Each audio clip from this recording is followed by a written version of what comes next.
Le Kurdistan, base arrière d'Israël contre l'Iran. C'est ce qu'affirme le Sunday Times dans ses colonnes. Le journal affirme que les Israéliens y ont installé une base permanente qui servirait à mener des opérations d'espionnage sur le sol iranien. Des opérations dont l'objectif consisterait à surveiller certains sites nucléaires et apporter la preuve que Téhéran poursuit bel et bien un programme à des fins militaires. Pour y parvenir, des commandos israéliens seraient donc stationnés au nord de l'Irak, tout près de la frontière iranienne. Ils utiliseraient des hélicoptères de transport Black Hawk pour s'infiltrer, mais également des véhicules et des uniformes aux couleurs de l'armée iranienne. Dans le même temps, Barack Obama semble prêt à durcir le ton vis-à-vis de l'Iran.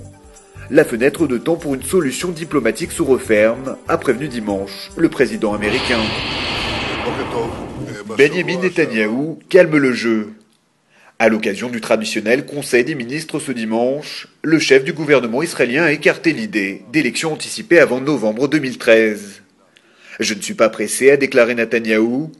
Pourtant, ces dernières semaines, sur fond de primaires au sein du Likoud et en prévision de celles se profilant dans la formation centriste Kadima, les rumeurs avaient enflé sur un possible scrutin anticipé. Reuven Rivlin, le président de la Knesset, avait évoqué des élections dans les prochains mois, suggérant même que les désaccords sur le budget 2012 pouvaient conduire à une chute de l'actuelle coalition. Reste que d'après les sondages, c'est toujours le Likoud qui devance largement les autres formations politiques israéliennes. Le parti de droite est crédité de 28 sièges.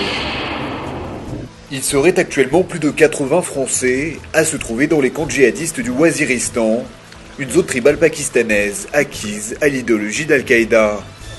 L'information a été confirmée par 2 chefs talibans qui contrôlent ces camps d'entraînement et par lesquels serait également passé Mohamed Merah, le responsable de la tuerie contre l'école Ozar HaTorah de Toulouse, mais aussi de l'assassinat de 3 militaires français à Montauban, était donc un véritable moudjahidine selon des sources proches des services de renseignement.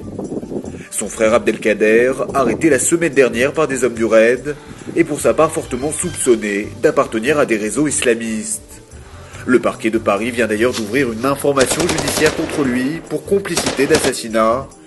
Son téléphone portable a été géolocalisé à proximité de l'école juive de Toulouse.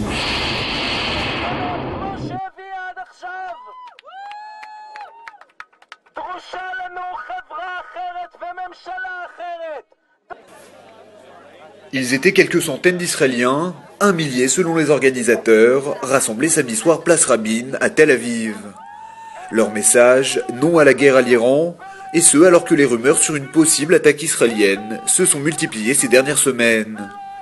À l'origine de ce rassemblement plutôt inattendu, une initiative sur Facebook qui a réuni plus de 3500 clics. Elle fait suite à celle prise par un couple d'artistes israéliens.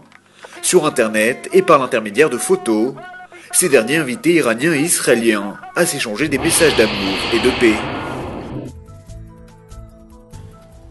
Des Saoudiennes aux Jeux Olympiques de Londres.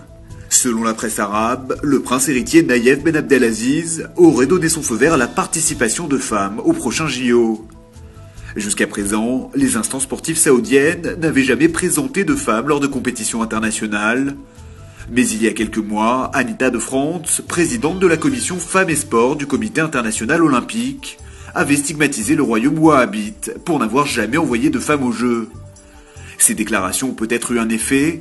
D'après le CIO, c'est Dilam Miles, une cavalière de 18 ans, qui pourrait être la première participante saoudienne à des Jeux Olympiques.